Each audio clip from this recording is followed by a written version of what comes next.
Nous venons vers toi, Éternel, reconnaître ta seigneurie, reconnaître ta grandeur. Alléluia.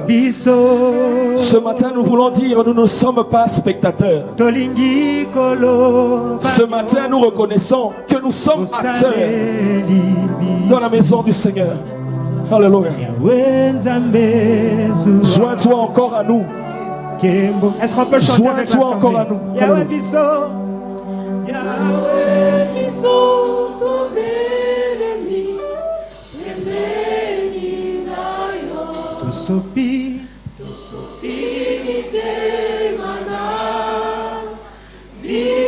Est-ce qu'on peut lever nos deux mains s'il vous plaît? Tolingi koloba, tolingi koloba nyoso, osaleli biso.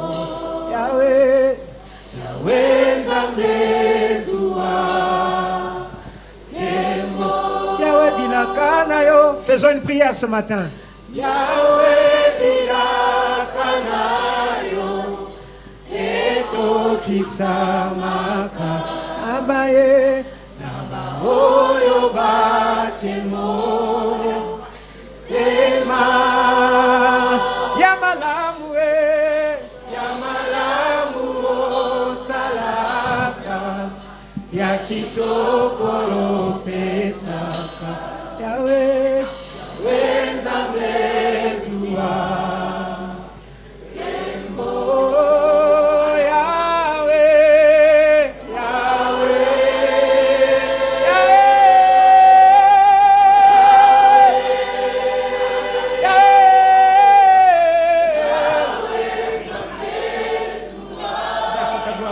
Seigneur.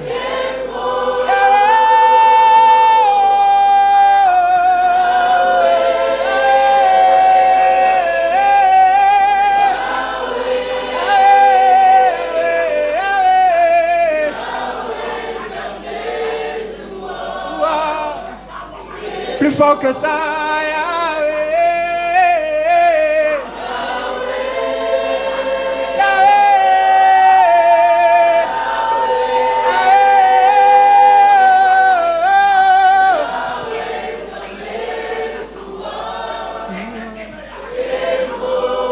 Est-ce que sous cette atmosphère, tu peux élever ta voix, lui rendre la gloire qui lui est due? Est-ce que quelqu'un peut élever le nom de l'Éternel ce matin? Est-ce que les saints peuvent élever le Tout-Puissant ce matin? Bonne semence, peux-tu adorer le Tout-Puissant ce matin? Nous t'adorons, Seigneur. Celui qui t'a donné ce souffle de vie ce matin, c'est lui. Reçois l'honneur et la gloire, Seigneur. À celui qui nous a pris de quelque part. Reçois nos éloges éternels. Il nous a ramassés de quelque part. Reçois le parfum qui t'est dû, Seigneur. Nous ne pouvons pas nous taire. Et même si nous nous taisons, notre silence continuera à reconnaître ta Seigneurie. Le Dieu parfait. Oh, que tu es digne, Seigneur. Le Dieu parfait. Il n'y a point de Dieu comme lui. Il n'y en aura jamais comme lui. Il n'y en aura jamais comme lui. Tu es Seigneur. Tu es Seigneur. Tu es redoutable. Redoutable parmi les saints. C'est ce que la Bible dit. Redoutable dans son peuple. C'est ce que la Bible confesse. Zouak, Zouak, Zouak. Tu es digne, Seigneur. Zouak, tu es digne d'être honoré ce matin. Zouak. À toi la source de lumière et d'abondance. Alléluia. À qui irons-nous si ce n'est auprès de toi, Seigneur? Nous venons nous oublier ce matin pour te rendre l'honneur qui t'est dû à toi, Seigneur.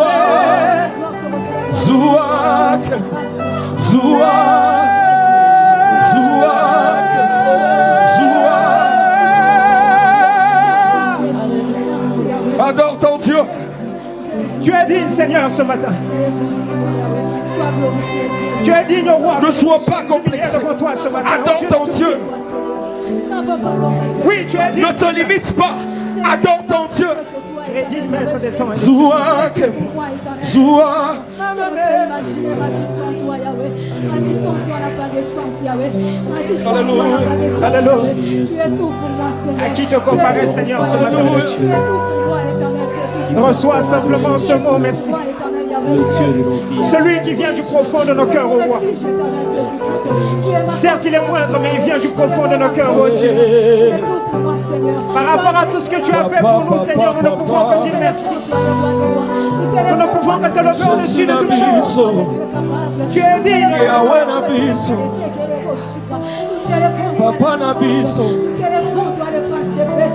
Ô roi, vis pour toujours. Et que Jésus, le Fils de ton amour, Alléluia. demeure la seule raison de nos louanges. Ensemble avec les anges, dans les merveilles des rachetés, chantons à l'unisson. Hey. Alléluia. Ô roi, vis pour toujours. Et que Jésus, le Fils de ton amour, demeure la seule raison de nos louanges. Ensemble avec les anges, oh, dans les merveilles des rachetés, chantons à l'unisson, Alléluia. Oh, sainteté à ton nom, saint, Ensemble. et l'éternel, Dieu des armées, tu es saint, l'honneur et la gloire,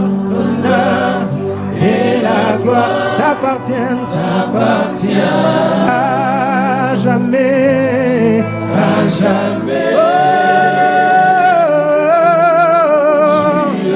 Oh, sainteté à ton nom, saint, oh Dieu des armées,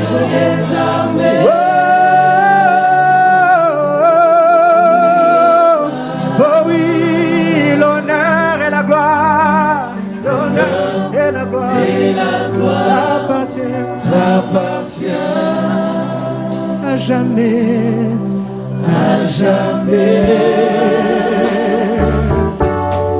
Tu es saint. Nous acclamons le Seigneur.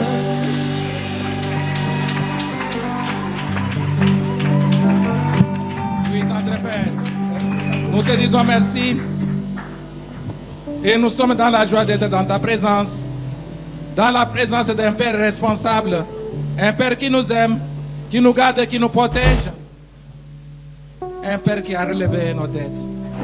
Nous pouvons que te dire merci, Seigneur. N'eût été toi, nous serions, Seigneur, ailleurs quelque part.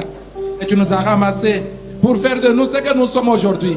Et nous ne pouvons que te dire merci. C'est pourquoi, Seigneur, ce matin, nous sommes dans ta présence pour recevoir, Seigneur, les instructions venant de toi. Nous voulons, Seigneur, notre Dieu, que nos cœurs soient ouverts pour les recevoir avec joie, pour les garder et surtout, Seigneur, pour les mettre en pratique. Parce qu'à travers ta parole, ce que tu veux, c'est notre bénédiction. Et tout dépend seulement de nous.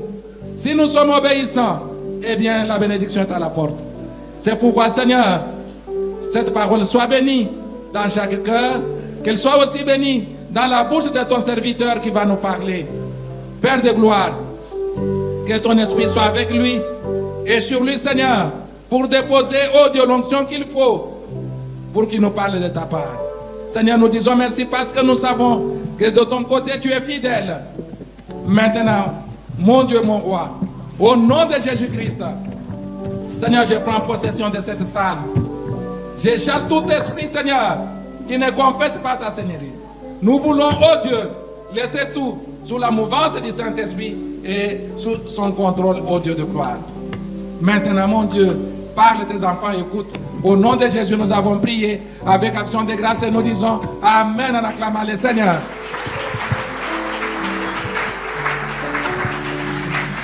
Bien-aimés dans le Seigneur, bonjour. Que mon Dieu vous bénisse. C'est sans tarder que nous invitons le frère Robin qui nous parle. Et pendant qu'il monte, nous acclamons encore le Seigneur.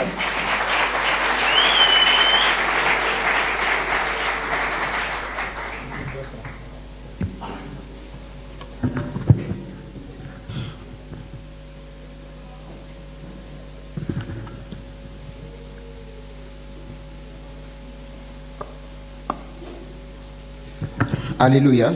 Amen. Je bénis Dieu pour cette opportunité qui me donne de parler ce matin devant vous. Et merci au pasteur pour l'opportunité qui m'a donné de pouvoir travailler durant cette semaine.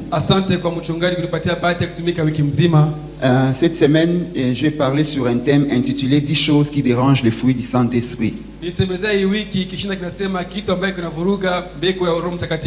Cette série d'enseignements sur les fruits du Saint-Esprit a commencé depuis 3 semaines. Je pense que vous avez à recevoir quelque chose de la part des différents prédicateurs.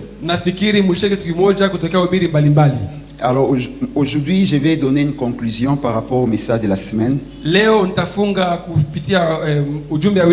sais que plusieurs personnes étaient vraiment absentes. Mais que Dieu nous aide. Alors, 10 choses qui dérangent les fruits du Saint-Esprit. Alors, par rapport au résumé de la semaine, j'ai développé les 10 choses. La première chose, sont les mauvaises habitudes. Ok. La première chose, ce sont les mauvaises habitudes. La deuxième chose, c'est le manque de discipline. La troisième chose, c'est la désobéissance. La quatrième chose, c'est la distraction. La cinquième, c'est la jalousie. La sixième, c'est le manque de communion et d'intimité avec le Saint-Esprit. C'est par là que nous nous sommes arrêtés vendredi. Et nous avons découvert que tant que vous n'avez pas une vie d'intimité avec Dieu, vous ne saurez jamais vaincre le mal qui viendra demain.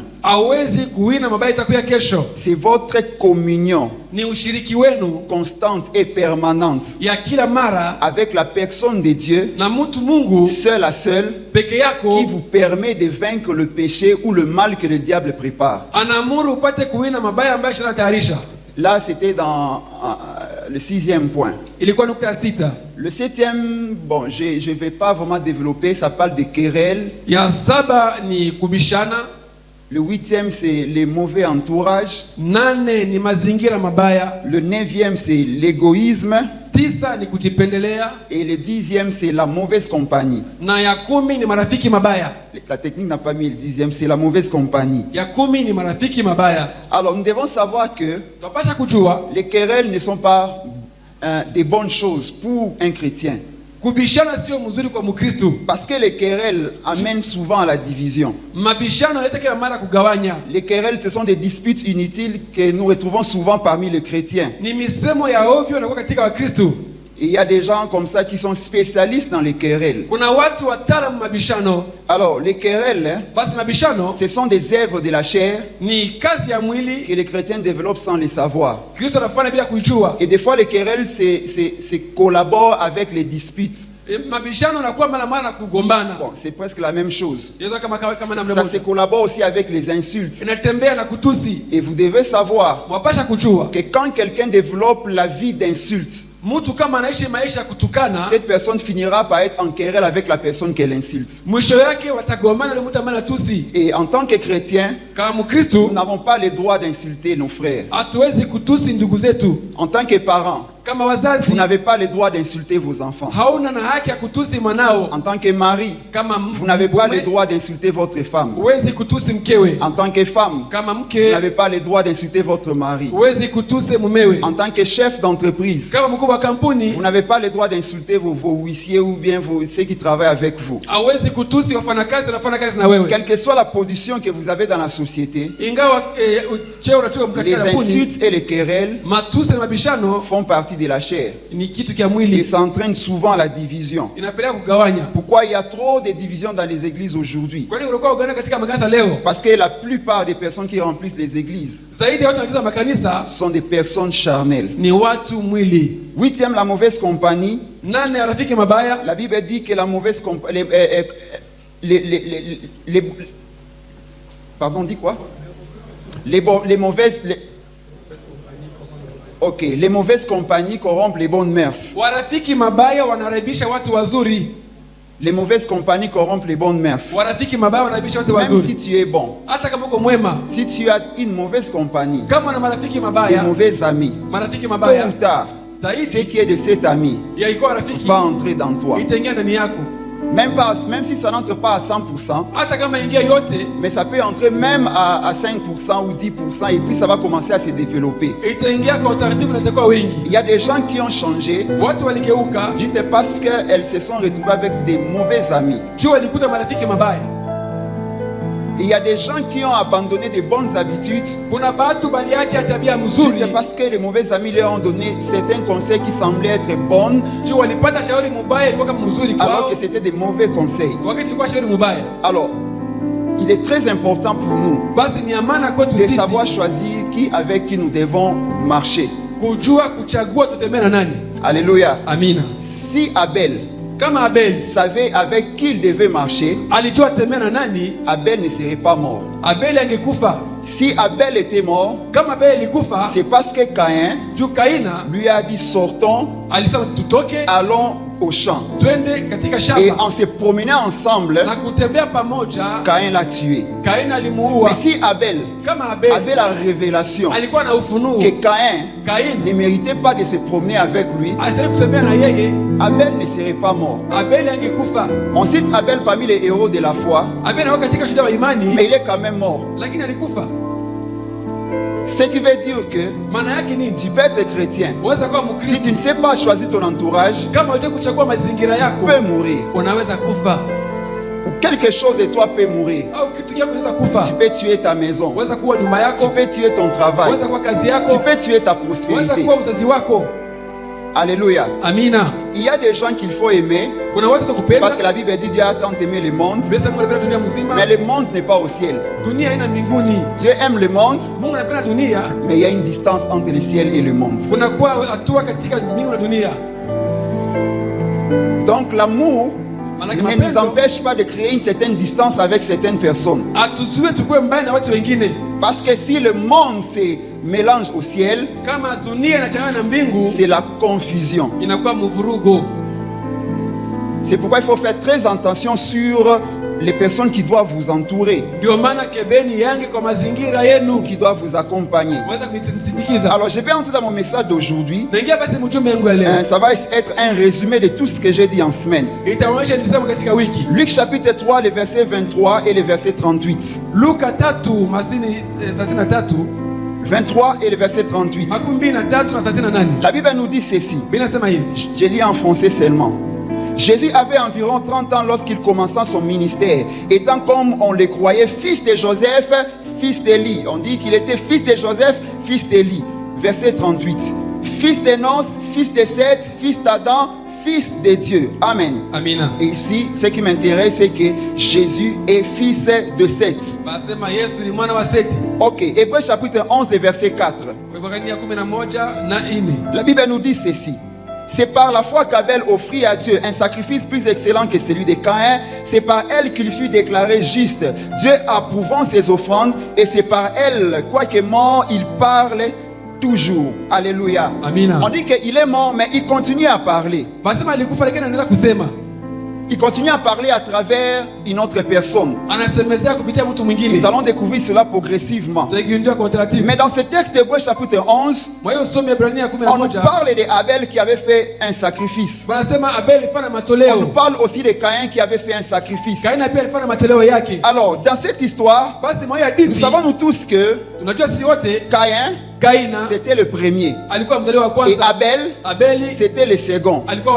Mais Caïn a offert des fruits, il a offert des légumes, il a offert ce qu'il labourait. Mais Abel a offert des animaux. Et il a offert le premier-né.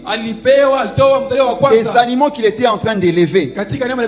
Alors entre Caïn et Abel, il y a quelqu'un qui avait la révélation du fils de l'homme. Et c'était qui? C'était Abel. Quand Caïn avait fait son sacrifice, il a fait un sacrifice sans la révélation de ce qui devait arriver dans le temps. Il a fait un sacrifice, mais son sacrifice manquait une révélation. Mais Abel a fait un sacrifice. Dans son sacrifice, il y avait une révélation. Et dans la révélation du sacrifice d'Abel, il y avait le premier-né. Et le premier-né dont on connaît, c'est Jésus-Christ, le premier-né d'entre les morts. Donc dans le sacrifice d'Abel, il y avait l'image de la croix de Golgotha. Mais dans le sacrifice de Caïn, il n'y avait pas cette image. Dans le sacrifice d'Abel, il y avait le sang. Mais dans le sacrifice de Caïn, il n'y avait pas le sang. Alors si Caïn était sage, il devait vendre ses fruits, acheter un animal chez Abel, afin de pouvoir entrer dans le sacrifice des révélations.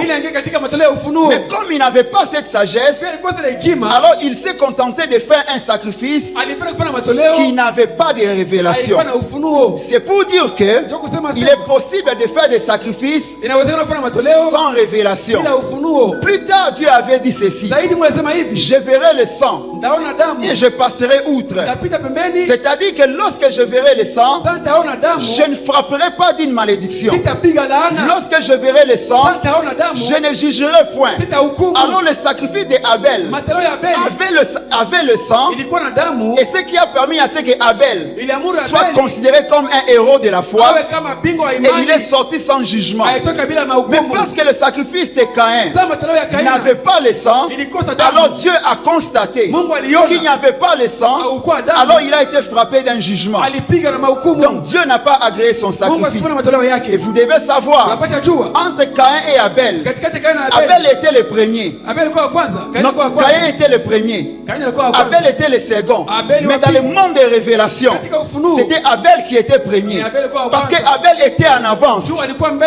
Par son sacrifice, il est arrivé jusqu'à la période de Pharaon. Parce que c'est à cette période que Dieu avait dit que je verrai le sang. Par son sacrifice, il est arrivé jusqu'à la période du tabernacle.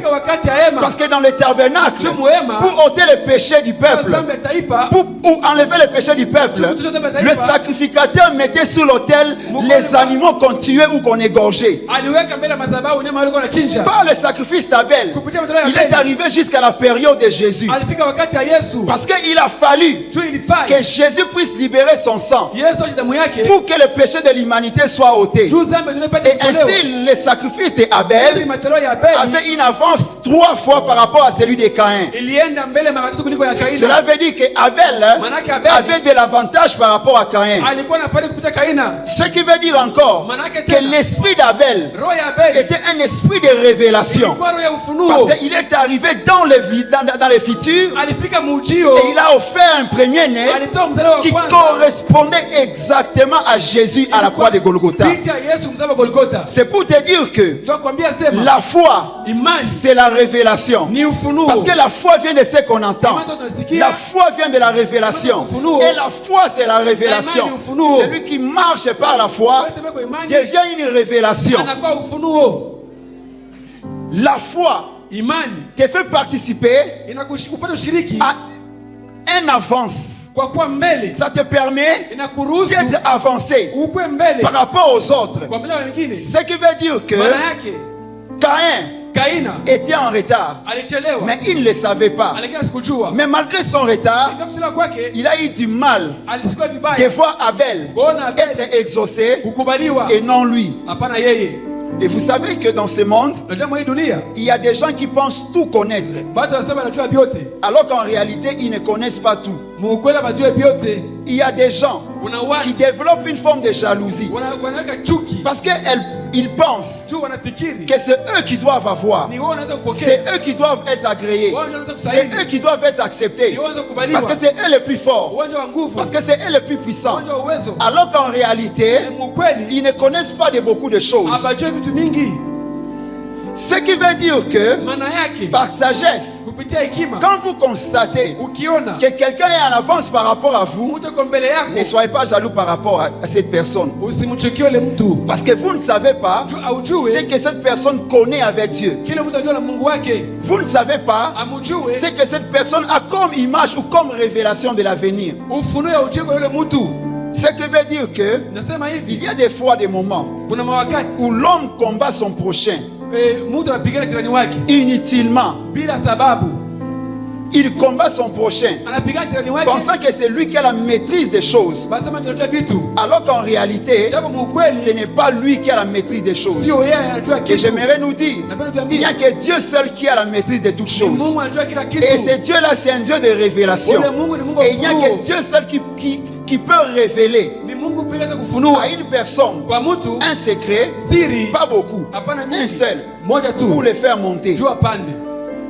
Et peut-être c'est le secret là que vous ne connaissez pas. Vous connaissez 9, mais vous ne connaissez pas le 10e, qui est le secret sous-naturel, qui est le secret exceptionnel.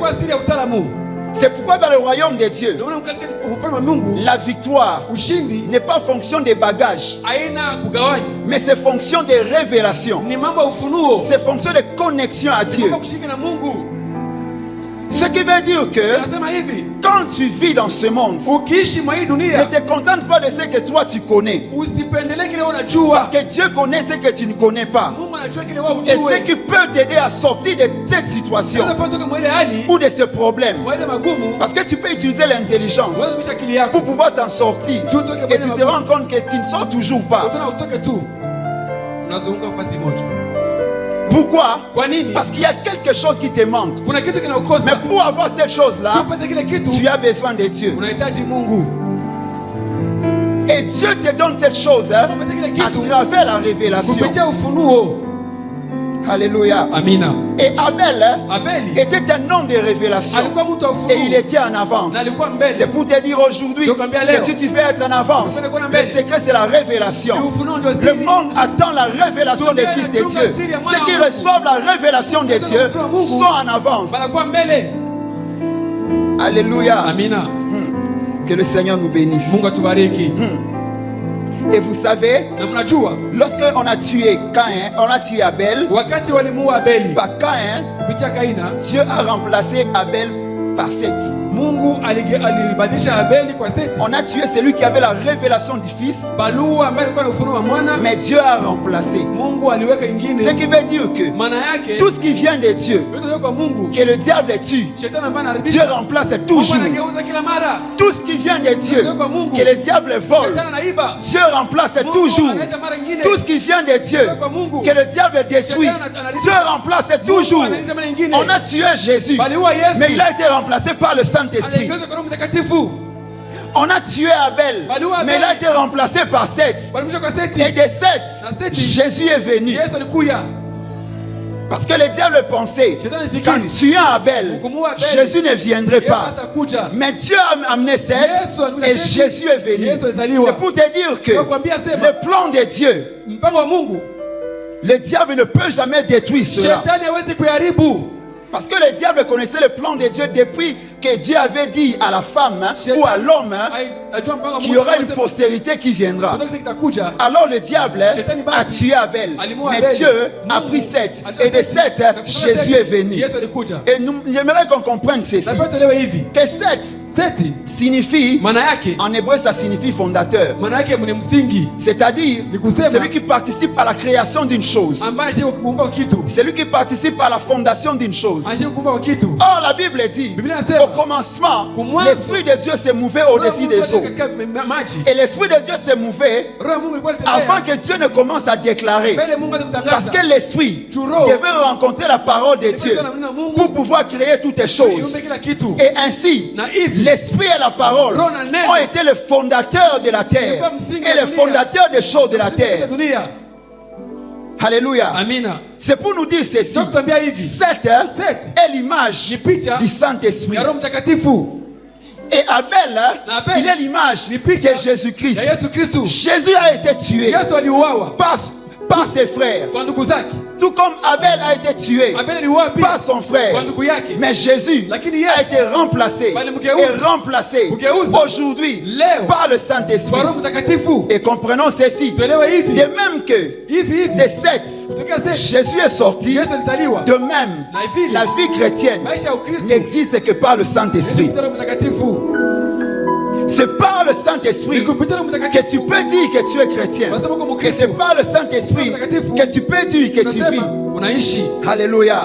Et vous devez savoir que Abel, en hébreu, ça signifie souffle ou respiration. Et vous devez savoir aussi que la respiration, c'est ce qui vous fait vivre. Quand Caïn a tué Abel, il a tué la respiration. Et aujourd'hui, il y a des gens qui tuent les personnes qui les font respirer. Il y a des personnes qui tuent des personnes qui leur apportent un souffle nouveau. À cause de quoi? À cause de la jalousie, à cause de l'égoïsme, à cause d'un mauvais cœur. Il y a des personnes que Dieu mettra à côté de vous pour vous apporter un souffle nouveau dans ce que vous faites. Si vous les tuez, alors c'est fini pour vous. Je disais en semaine, celui qui tue Jean-Baptiste ou celui qui tue son Jean-Baptiste ne verra jamais la colombe descendre sur lui. Celui qui tue son Jean-Baptiste ne verra jamais son baptême. Il y a des personnes que Dieu met à côté de vous pour vous aider à être baptisé dans une bénédiction. Il y a des personnes que Dieu met sur votre chemin pour vous aider à voir la colombe, à voir la bénédiction de Dieu descendre dans vos vies. Si ces personnes ne sont pas là, même si vous avez un ainsi dit l'Éternel, la colombe ne descendra pas. Alléluia. C'est pour dire qu'il y a certaines bénédictions de vos vies qui ne se cachent que dans certaines personnes. Alors si vous faites du mal à ces personnes, vous tuez vos bénédictions. Vous tuez ce qui vous fait respirer. Vous ne saurez plus respirer la paix. Vous ne saurez plus respirer la joie. Vous ne saurez plus respirer le bonheur. Parce que ces personnes, vous les avez tuées. Alors j'ai dit à Caïn qui est dans la salle, ne tue pas ton Abel. Parce que le jour que tu vas tuer ton Abel, tu seras chassé. Tu seras un vagabond. Et tu n'auras pas la paix. Parce qu'il y a des personnes qui existent juste pour vous aider à vivre la paix de votre vie, le bonheur de votre vie, la réjouissance de votre vie, le miracle de votre vie, la gloire de votre vie. Ce sont des personnes de connexion. Et ces personnes-là, vous devez les découvrir et les protéger. Alléluia. Abel signifie souffle ou respiration. Or la foi, c'est le souffle du chrétien. Je vais dire ceci. La foi, c'est le souffle de vie du chrétien. Sans la foi, le chrétien meurt. Avec la foi, le chrétien est vivant. Si vous perdez la foi, vous êtes mort. Si vous perdez la foi en Dieu, je répète, vous êtes mort. Si vous perdez la foi, vous n'êtes plus vivant. Mais la Bible dit d'Abel, quoique mort, il parle encore. Parce qu'il était un héros de la foi. À cause de la foi, Abel est encore vivant jusqu'aujourd'hui. Ce qui veut dire que la foi vous aide à vivre. Alors ne permettez jamais que les circonstances de la vie puissent tuer votre foi. Alléluia. Amina. Je vais lire Genèse chapitre 4, les versets 3 à 8. Genèse 4, 3 à 8, la Bible nous dit ceci en France. Et je lis rapidement. Au bout de quelques temps, Caïn offrit des produits de la terre en offrande à l'Éternel. Abel de son côté offrit des premiers-nés de son troupeau et de leurs graisses. L'Éternel regarda Abel et son offrande, mais il ne regarda pas Caïn et son offrande. Caïn en fut très irrité et son visage fut abattu. Verset 7. L'Éternel dit à Caïn, pourquoi es-tu irrité et pourquoi ton visage es-tu abattu? Si tu fais bien, ne seras-tu pas agréé? Si tu ne fais pas bien, le péché ne se couche pas à ta porte, ne se couche-t-il pas à ta porte? Son désir se tourne vers toi, mais toi domine sur lui. Caïn dit à Abel, son frère, allons au champ. Et comme ils étaient dans les champs, Caïn s'éleva contre Abel, son frère, et les tua. Je vais lire aussi dans la Bible expliquée. La Bible nous dit ceci, verset 6 et le verset 7. Le Seigneur lui dit, soulignez, le Seigneur lui dit, à quoi bon te fâcher et faire si triste mine? Si tu réagis comme il faut, tu reprendras les déçus. Sinon, le péché est comme un monstre établi à ta porte. Il désire te dominer, mais c'est à toi d'en être le maître. Cependant, Caïn dit à son frère, sortons. Quand ils furent dehors, Caïn se jeta sur son frère Abel et les tua. Ici, nous sommes en train de voir des disputes entre deux frères. Et vous devez savoir que, je sais que vous le savez, qu'aujourd'hui dans les entreprises, il y a plusieurs personnes qui sont en dispute, alors qu'ils sont tous chrétiens d'une église quelque part. Tous ils prient quelque part, mais ils sont quand même en train de se disputer sur les postes, sur l'argent, sur les positions, et sur beaucoup de choses. Mais chacun dimanche va dans son église. Et ce sont des choses que nous sommes en train de vivre aujourd'hui. La situation de Caïn et Abel se répète aujourd'hui. Les gens se haïssent, les gens se rassemblent contre certaines personnes, ils se font des complots, ils se font du mal, et puis tous ils vont dans les églises dimanche pour célébrer le Seigneur, pour adorer, pour faire des offrandes, pour faire beaucoup de choses. Et ça, c'est une chose déplorable. Les chrétiens manquent l'unité dans le corps du Christ alors que le corps n'est qu'un seul. Regardez ce qui se passe avec Caïn.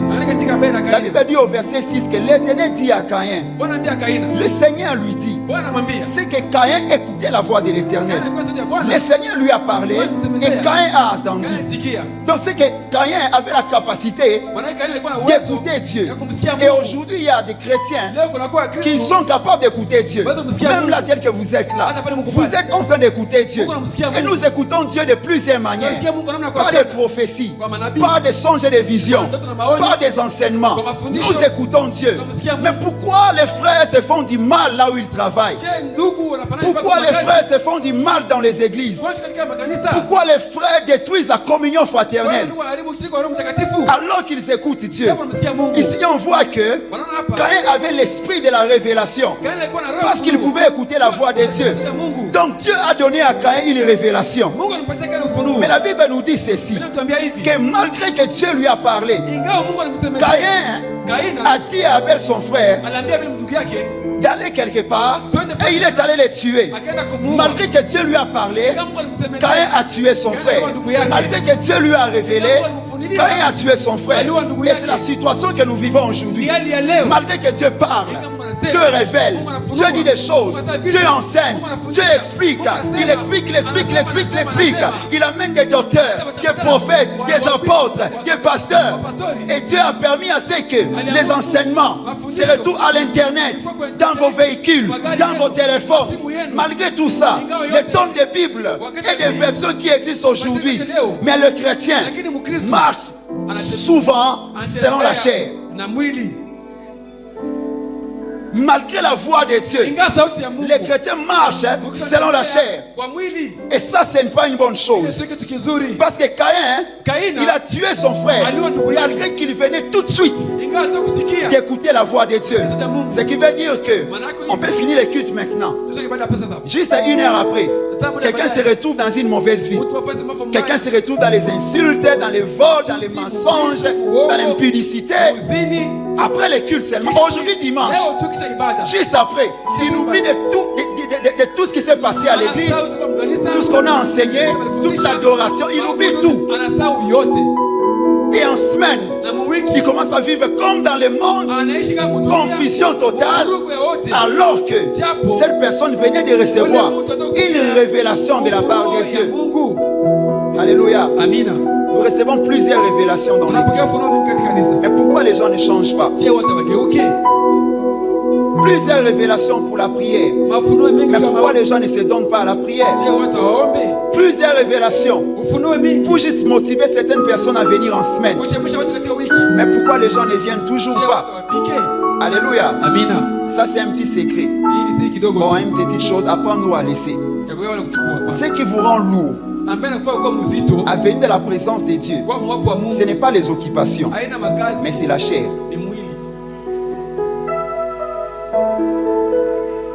Ce n'est pas les occupations, mais c'est la chair. Les jours où vous aurez les dessus sur la chair, le corps fera votre volonté.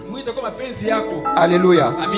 C'est très important pour nous les chrétiens de se soumettre à la voix de Dieu. Dans ma version Bible expliquée, on dit ceci. Dieu a dit que le péché est comme un monstre à ta porte. Un monstre qui tapit à ta porte. Il désire te dominer. Mais c'est à toi d'en être le maître. Aujourd'hui, j'aimerais te dire une chose. Deviens le maître de ton corps. Et par rapport au péché, deviens le maître. Ne permets pas que le péché soit le monstre qui va te dévorer. Et je te révèle aujourd'hui que le péché, c'est un monstre. Le péché, c'est un démon. Quand tu marches par le péché, tu marches avec un démon sans le savoir. Parce que c'est un monstre. Et la Bible nous dit, il tapit à ta porte. Donc il se cache. Quand tu regardes comme ça, tu ne le vois pas. Mais il est là comme un tapis en bas. Cela veut dire ceci, qu'il y a des fois certains démons que vous ne verrez pas, mais ils sont juste à côté de vous, en cachette, pour vous entraîner dans un péché. Alors si vous cédez au péché, alors vous avez cédé à ce démon qui est dans le monde invisible. Mais Dieu a dit ceci, domine sur lui, deviens le maître. Alléluia. Alors Dieu voudrait que tu puisses prendre la décision d'être plus fort que la chair. Alléluia. Vous savez, Abel était le premier. Non, il était le second. Et Caïn était le premier. Dieu aime souvent marcher avec les seconds. C'est pourquoi il y a le premier Adam et le second. Le premier et le second. Caïn était le premier, Abel était le second. Et Dieu a créé les seconds. Ésaü était le premier, Jacob était le second. Mais Dieu a marché avec Jacob. Dieu marche avec les seconds. Je ne sais pas pourquoi ça fonctionne comme ça. Mais Abel représente l'esprit, la vie de l'esprit, la vie de Christ, la vie chrétienne. Tandis que Caïn, il représente la vie de la chair. Et c'est pour te dire que Dieu ne marche pas avec la vie de la chair, mais Dieu marche avec la vie de l'esprit. Dieu marche avec la vie de l'esprit. Alors j'aimerais que tu comprennes que la vie de la chair constitue la vie du vieil homme. La vie de l'esprit constitue la vie du nouvel homme. Il existe que deux hommes, le vieil homme et le nouvel homme. Caïn, c'est le vieil homme, le premier. Abel, c'est le nouvel homme, le second. Et Dieu marche avec le second, qui est l'image du second Adam. Alors Abel était l'image parfaite du second Adam et de la vie de l'esprit. Et si Caïn a tué Abel, c'est que la vie de la chair aime combattre la vie de l'esprit avec objectif de l'étouffer et de le faire disparaître. Et nous devons savoir que Dieu a besoin que nous puissions nous connaître pour pouvoir nous aider à nous en sortir. Si tu ne te connais pas, tu vas faire des confusions. Tu ne sauras pas si tu es dans la vie de la chair ou dans la vie de l'esprit. Il est bien de se connaître pour savoir bien marcher avec Dieu. Celui qui marche avec Dieu et qui ne se connaît pas commettra beaucoup d'erreurs. Alors je vais vous donner un témoignage d'un pasteur. Quand on était à Kin, nous avait donné cela dans sa prédication sur l'importance de se connaître. Vous savez, il avait dit ceci, qu'un jour, il devait voyager. Il devait voyager, aller dans un autre pays. Alors il a appelé son domestique. Il lui a dit ceci, Je te laisse toute la maison. Je te laisse toute la maison. Je te laisse toute la maison. Tout. Tu peux entrer dans la chambre si tu veux. Mais ne touche pas à cette malle. Pourquoi il lui avait dit ça? Parce qu'il avait l'habitude de dire que tout ce qui m'arrive, tout ce qui nous arrive comme souffrance, tout ça c'est à cause de Adam. Tout ça c'est à cause d'Adam. Adam était mauvais. Si c'était moi, je n'allais pas manger les fruits. Si c'était moi, aujourd'hui la terre ne serait pas en train de souffrir comme ça. C'est à cause d'Adam. Et il y a aujourd'hui des gens, ils pensent que quand ça ne marche pas, c'est à cause de quelqu'un d'autre.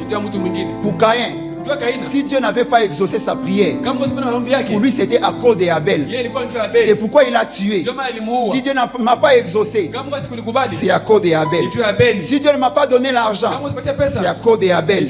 Si je n'ai pas eu de travail, c'est à cause de tel. Si je ne prospère pas, c'est à cause de tel.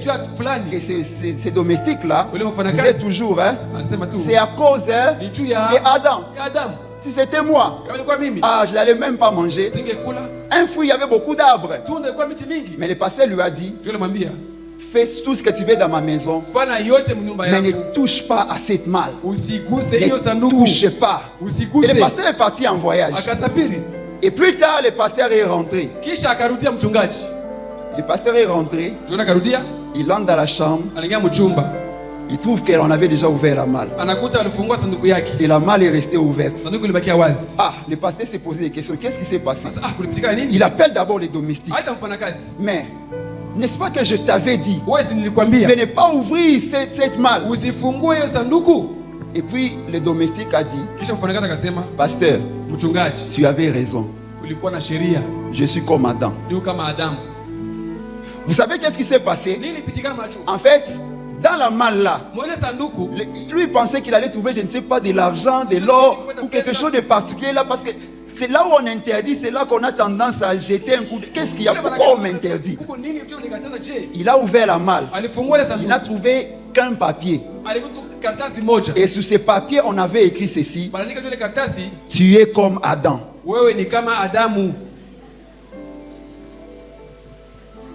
Et quand il a lu ça, il a dit, pasteur, tu as raison. Je suis comme Adam.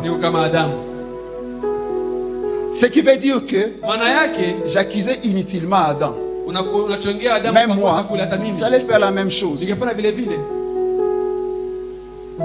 Vous devez savoir que si quelqu'un tombe dans le péché aujourd'hui et que vous n'êtes pas tombé, cela ne veut pas dire que demain vous ne tomberez pas.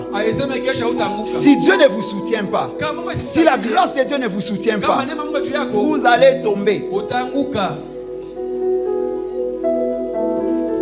La Bible nous dit dans Romains chapitre 7, les versets 22 à 24. La Bible dit ceci: car je prends plaisir à la loi de Dieu selon l'homme intérieur, mais je vois dans mes membres une autre loi qui lutte contre la loi de ma raison et qui me rend captif de la loi du péché qui est dans mes membres. Malheureux que je suis, qui me délivrera de ce corps? Grâce soit rendue à Jésus-Christ notre Seigneur. Ainsi donc, moi-même, par l'esprit, je suis l'esclave de la loi de Dieu, et par la chair, l'esclave de la loi du péché. Amen. Amen. Alléluia. Amen. Vous devez vous connaître vous-même. Si vous ne vous connaissez pas, vous allez toujours tomber. Et quand vous allez tomber, peut-être que vous n'aurez pas conscience que vous êtes déjà tombé. Alléluia. Et plus vous tombez, plus votre cotation de gloire diminue. Parce que le péché vous prive de la gloire. Plus l'éclat que Dieu avait prévu pour votre vie sur la terre, ça diminue. Ça diminue. Peut-être que dans le présent, vous n'allez pas sentir. Parce qu'il y aura encore un minimum de gloire qui va fonctionner. Mais le maximum de gloire va diminuer. Plus vous tombez, plus il y a quelque chose qui se perd. Et quand ça se perd, pour retrouver ça, c'est comme ça. C'est pourquoi Vous devez vous connaître pour ne pas tomber dans ce qui est mal. Et qu'est-ce que l'apôtre Paul dit de lui-même? C'est que Paul se connaissait. Il savait que dans lui, il y avait une loi. Il y avait la loi de Dieu et puis il y avait une autre loi qui n'était pas la loi de Dieu. En d'autres termes, Paul reconnaissait qu'à certains moments, il marchait selon la chair. C'est pourquoi il cherchait des solutions. Il y a des gens qui veulent nous faire croire que Paul, lui, ne commettait jamais de péché. Il y a des prédicateurs là qui nous font croire. Mais Paul a refusé de décrire les péchés qu'il commettait par sagesse. Mais il reconnaît qu'il y a une loi qui opérait dans lui. Et il travaillait pour que cette loi qui opérait soit vaincue par la loi de Dieu. C'est pourquoi il dit, je prends plaisir à la loi de Dieu. Car il savait que s'il ne prend pas plaisir à la loi de Dieu, cette autre loi-là va opérer dans sa vie. C'est pour te dire, si tu ne prends pas plaisir à la loi de Dieu, tu es déjà le prochain candidat du royaume du diable. Le prochain candidat à tomber dans les vols, dans les mensonges, dans l'impudicité, dans tout ce qui est mauvais. Alléluia. Si tu ne prends pas plaisir à la loi de Dieu, tu tomberas demain, tu tomberas l'année prochaine. Mais quand tu prends plaisir à la loi de Dieu, Dieu va te communiquer une force. Et cette force va te rendre supérieur. Ça va te permettre de devenir le maître de ton péché, le maître de ta chair, le maître de ta destinée, le maître de ta vie. Tu dois devenir maître. C'est pourquoi Paul a dit, je prends plaisir. Or la loi, c'est la conduite.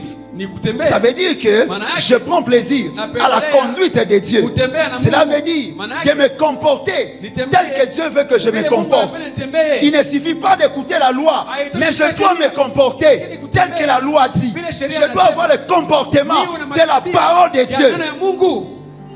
Ma manière de parler, ma manière de penser. Je dis en semaine, Dieu ne s'intéresse pas seulement à votre miracle, mais Dieu s'intéresse aussi à votre caractère. Dieu s'intéresse à votre caractère autant qu'il s'intéresse à votre miracle. De la même manière que tu cherches Dieu pour qu'il te donne des bénédictions, de la même manière, cherche Dieu pour qu'il transforme ton intérieur, pour qu'il te fasse d'être une nouvelle personne à l'intérieur de toi. Alléluia. La loi de la chair, c'est la loi qui lutte contre la loi de Dieu. La loi de la chair, c'est la conduite d'un homme charnel. Donc, Paul avait à un certain moment la conduite d'un homme charnel. Il savait que cette conduite était dans lui, mais il fournissait un effort. Dans vous, il y a les fruits de l'esprit: l'amour, la joie, la paix, la patience et tout ça. Et dans vous, il y a les mauvaises choses, l'impureté, les mensonges, l'impudicité de toutes ces choses. Parce que la Bible dit, c'est du cœur de l'homme que sortent les mauvaises choses. Vous avez les deux choses, mais c'est à vous de vous engager, de prendre la décision, de donner la victoire à l'esprit et de donner échec à la chair. C'est pourquoi Paul a dit, je prends plaisir. En d'autres termes, je m'engage. Je m'engage à vaincre le monde. Je m'engage à vaincre le péché. Je m'engage à être une bonne personne. Je prends l'engagement. C'est pour dire que Paul a besoin de voir l'esprit vaincre et non la chair. C'est pour dire aussi que c'est seulement lorsque nous manifestons la volonté que Dieu nous aide. Lorsque nous ne manifestons pas la volonté, Dieu ne nous aidera pas. C'est pourquoi Paul a dit je prends plaisir, c'est moi. Il ne s'agit pas de Dieu, il ne s'agit pas du diable, il ne s'agit pas des démons. Dieu est le responsable de ta vie. Quand tu tombes, n'accuse personne, ni Dieu, ni les diables, ni les démons, ni les liens. Si tu tombes, c'est toi-même qui les veux. Donc, c'est toi-même qui les veux. C'est pourquoi Dieu t'a donné le pouvoir de la volonté. Et c'est à toi de choisir. Ce que tu choisis, c'est ce qui aura la victoire. Alléluia. Il y a des choses dans toi, la chair et l'esprit, mais permet à l'esprit de vaincre. Vous savez, Jésus à la croix de Golgotha, quand on avait percé sur lui, il y a des choses qui étaient sorties. Il y avait l'eau, il y avait le sang. Il y avait le sang, il y avait l'eau. Le sang parle de la mort et l'eau parle de la vie. Ce qui veut dire ceci. En Jésus, il y a quelque chose qui meurt et une autre vie. Et celui qui marche avec Christ doit faire mourir la chair pour laisser vivre l'esprit. Le sang et l'eau, la mort et la vie. La chair doit mourir pour que l'esprit vive. Parce que si la chair ne meurt pas, c'est qu'il y a l'eau, il n'y a pas le sang. Et s'il n'y a pas le sang, c'est que Jésus n'est pas mort. C'est pour dire que pour avoir une bonne vie chrétienne, il faut que la chair meure. Pour être rassuré que vous êtes vraiment chrétien, il faut que la chair meure. Et c'est quand la chair meurt que la vie se manifeste, que la vie de Dieu se manifeste, que la sanctification est visible, que l'amour se manifeste, que la paix se manifeste, que la joie se manifeste, que la bonté se manifeste, que la maîtrise de soi se manifeste. Tu ne peux pas développer les fruits de l'esprit avec la chair. Tu ne sauras pas vivre dans l'amour avec la chair. Tu vas continuer à haïr. Tu n'auras pas la paix avec la chair. Tu vas continuer à avoir des crises internes, des soucis incroyables.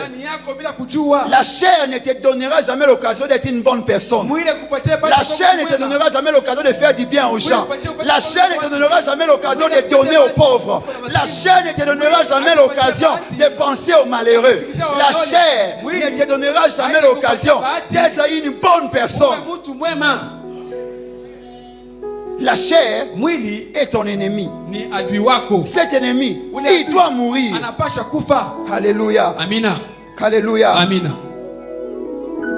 L'eau et le sang. Et pour que la chair meure, il faut la conversion. Pour que la chair meure, il faut la repentance.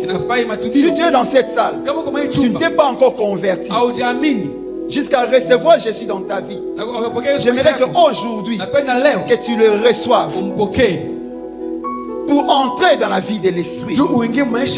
Alléluia. Apocalypse 2, le verset 1 à 5. La Bible dit, écrit à l'ange de l'église d'Éphèse, voici ce que dit celui qui a les 7 étoiles dans sa main droite, celui qui marche au milieu des 7 chandeliers. Je connais tes œuvres, ton labeur et ta patience. Dieu te connaît plus que tout homme. Dieu sait que tu es de la bonne sémence. Dieu sait que tu viens ici chaque dimanche. Dieu sait ce que tu fais dans tel département, dans cette commission. Dieu connaît toutes tes œuvres. Il te connaît plus que toi-même. J'ai oublié. Dieu te connaît plus que toi-même.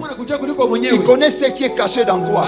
Il connaît ta manière de vivre. Il sait ce que tu fais en semaine. Il sait ce que tu fais au boulot. Il sait ce que tu fais à l'université. Il sait ce que tu fais à l'école. Il sait ce que tu fais quand tu as l'argent. Il sait ce que tu fais quand tu n'as pas l'argent. Il sait ton cœur. Quand tu dors, il sait. Même quand tu penses, il sait. Ce que tu penses sur ton voisin. Ce que tu penses sur l'église. Ce que tu penses sur le pays. Dieu sait tout. Il connaît tout. Tout. Parce que les pensées sont aussi des actions. Il connaît tes pensées. Il connaît comment tu fais. Comment. Même quand tu vas voler, il voit, il sait. Même quand tu mens, il sait. Quand tu vas à l'hôtel, il sait. Quand tu fais l'impudicité, il sait. Dieu sait tout ce que tu fais. Il n'y a rien qui est caché devant sa face. Dieu voit tout. Dieu voit tout. Il n'y a rien qui est caché devant sa face. Ses yeux sont tout. Quand tu entres dans un hôtel, la caméra de Dieu est au-dessus de toi. Quand tu entres dans un bar, la caméra de Dieu est au-dessus de toi. Pendant que tu voles l'argent de l'entreprise, la caméra de Dieu au-dessus de toi. On est en train de filmer. Et au ciel, on va placer la vidéo de ta vie. Tout ce que tu as fait là, que tu as caché à quelques membres de la bonne sémence, Dieu va le montrer aux membres de toutes les églises du monde entier. Et même les païens, ils vont voir. Ça sera le film de la vidéo de ta vie. Et j'aimerais te dire, Dieu va te présenter des films. Les films de ta vie et les films de ce que devait être ta vie. De ce qu'il avait écrit. Et puis on va faire la comparaison. Et toi-même, sans que Dieu dise que tu es condamné, toi-même, tu vas entrer en enfer. Dieu n'aura pas besoin de parler. Toi-même, tu sauras déjà que ici, ma place est là-bas. Tu as de la patience, tu as su à supporter mon nom, tu ne t'es point lassé. Mais je contre toi une chose. Tu as relâché ton premier amour. Bonne sémence, où est ton premier amour? Serviteur de la bonne sémence, où est ton premier amour? Servant de la bonne sémence, où est ton premier amour? Alléluia. Tu venais pas en retard, mais tu commences à venir en retard. Tu ne t'absentais pas, mais tu commences à t'absenter. Tu as dit, Seigneur, si tu me donnes une voiture, je serai toujours là. Mais depuis qu'il t'a donné, tu vas partout sauf à l'église, à la plage, à hypnose. Mais tu oublies le chemin de la bonne sémence. Depuis que tu as mis Canal Sat, tu ne pries plus. Tu es seulement devant. La série là que vous connaissez. Où est ton premier amour? Où est ton premier amour? Dieu aujourd'hui est à la recherche du premier amour. Où est partie cette gloire qu'on voyait à la bonne sémence?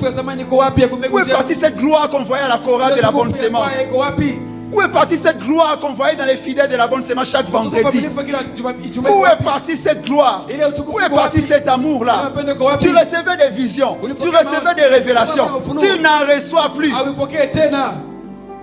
Tu priais, tu cherchais la face de Dieu, tu jeûnais, mais tu ne jeûnes plus. S'il faut prier, c'est seulement pour dire bonjour Saint-Esprit, Amen. Des prières en bref. Tu n'as plus cet engouement là que tu avais. Tu étais à l'intercession, tu as abandonné.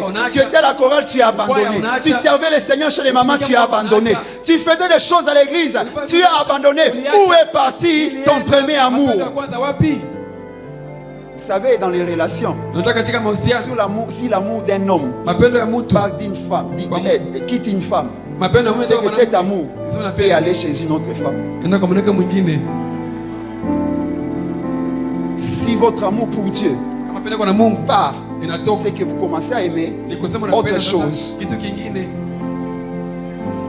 Alors, bonne sémence, où est ton premier amour? La Bible dit, souviens-toi donc d'où tu es tombé. Répands-toi et reviens à tes premières œuvres.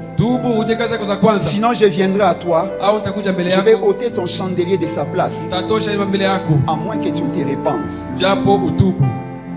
Ne perds pas ton chandelier à cause de la perte de ton premier amour.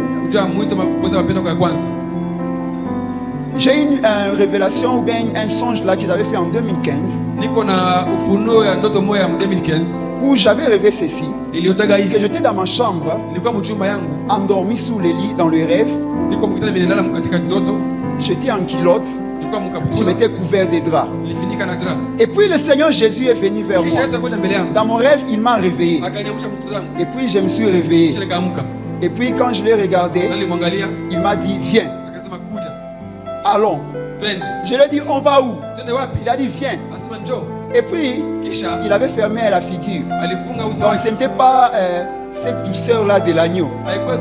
Il avait le regard d'un lion. Jésus était en même temps agneau. Il est aussi en même temps lion. En tant qu'agneau, il manifeste la grâce aujourd'hui. Mais en tant que lion, il va manifester le jugement à la fin du temps. Et en tant que lion, il est venu. J'ai dit non, je vais me changer. Je suis en culotte. Il a dit non, laisse la culotte. Des fois, on s'attache à certaines choses. On s'est dit qu'on a besoin d'apparaître bien à l'extérieur. Alors que l'apparence extérieure n'intéresse pas Jésus. On vient des fois à l'église avec une apparence de saint. Alors que ce qui intéresse Dieu, c'est votre cœur.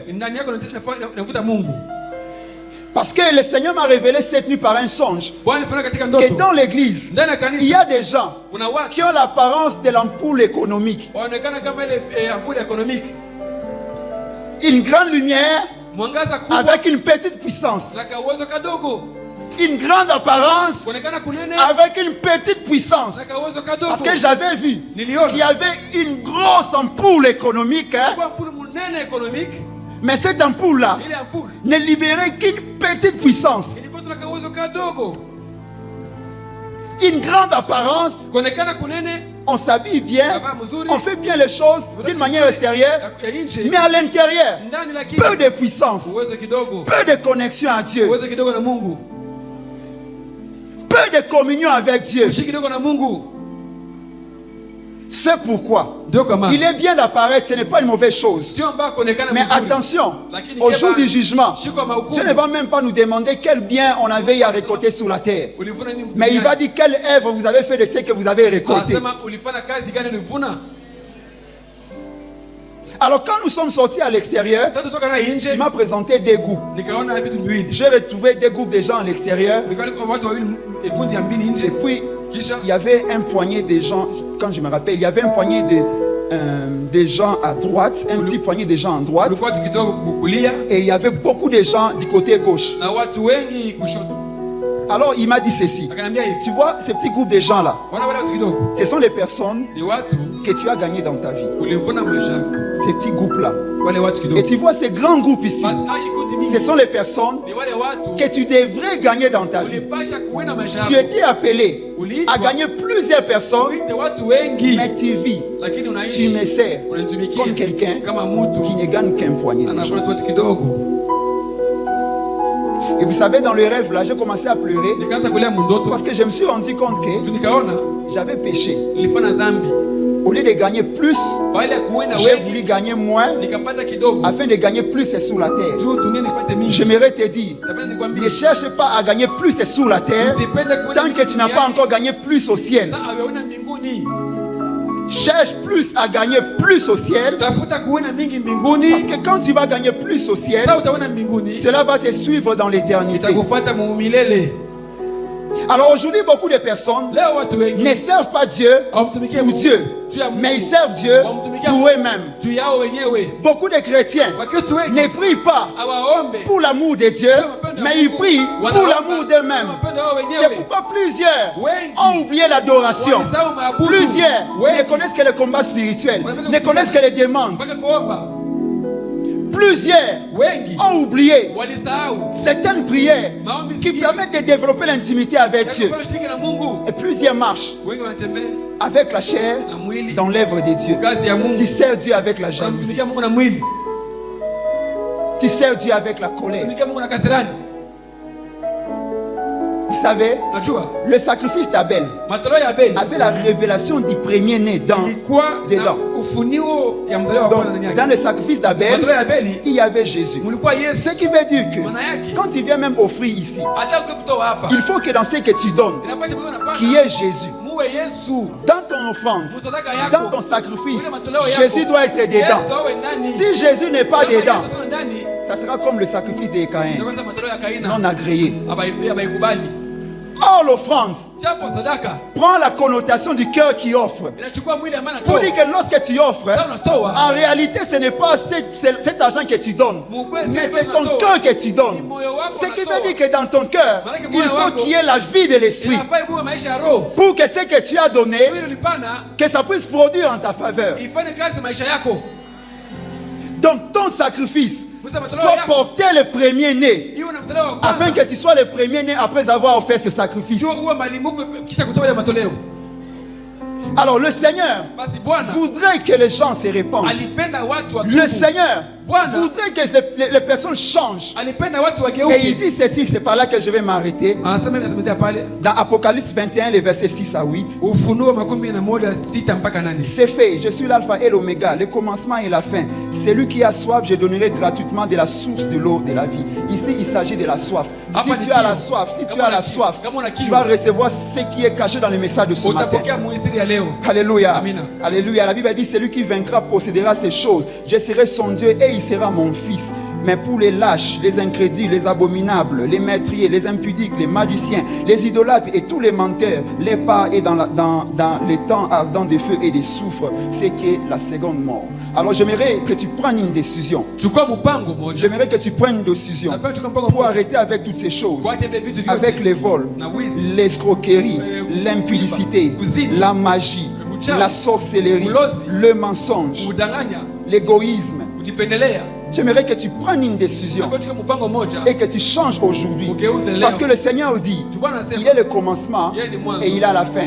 C'est lui qui t'a donné une vie au début. Il peut arrêter ta vie à n'importe quel moment. Mais avant que cela n'arrive, Prends une décision. Parce qu'après ta vie sur la terre, il n'y a pas de seconde chance.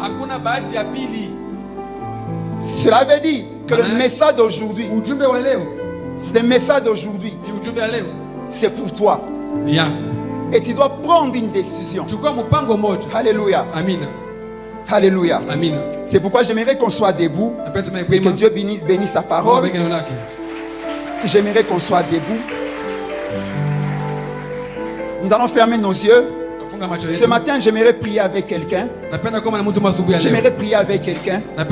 Avec une personne qui accepte de recevoir Jésus dans sa vie. Et si cette personne est là, je dis que Dieu t'aime. Dieu t'aime. Dieu t'aime. Dieu t'aime. Et il veut te transformer. Tu lèves juste ta main droite. Et nous allons prier pour toi. Là où tu es, tu veux recevoir Jésus dans ta vie. Fermons nos yeux. Dieu t'aime. Après avoir levé ta main, je te demande de venir devant. Tu viens devant. C'est une grande décision.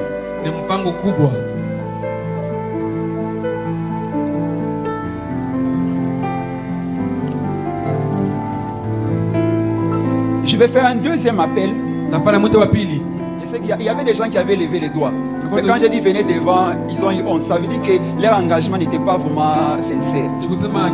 Voilà quelqu'un qui est sincère. J'aimerais qu'on acclame le Seigneur pour la sincérité de notre frère. Que Dieu le bénisse. Que Dieu le bénisse. Que Dieu vous bénisse. Alléluia. Alléluia. J'aimerais aussi faire un appel.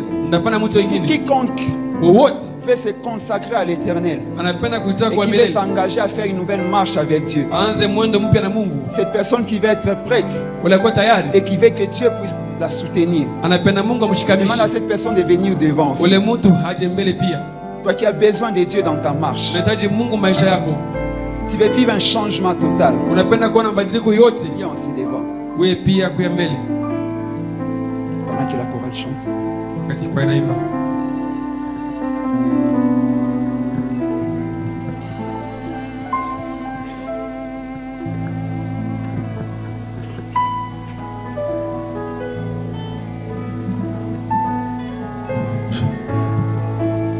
Tu ne sauras pas vaincre le monde avec ta propre force. Tu veux que Dieu te donne de nouvelles forces pour la vie chrétienne. Parce que tu sens que tu es faible. Dieu va t'aider.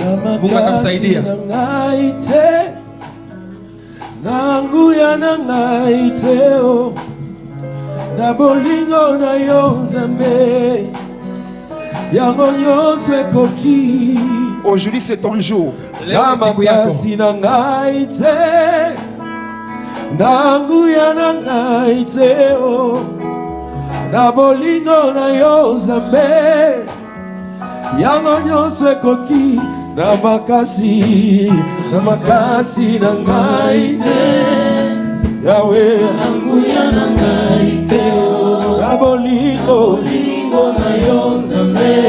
yango nyonso ekoki na makasi na ngai te Yesu nguya na ngai te na molimo na yo Nzambe yango nyonso ekoki na makasi na ngai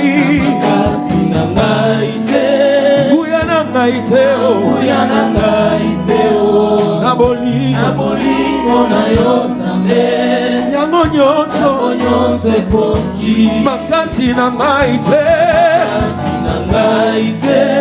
nguya na ngai te na molimo na yo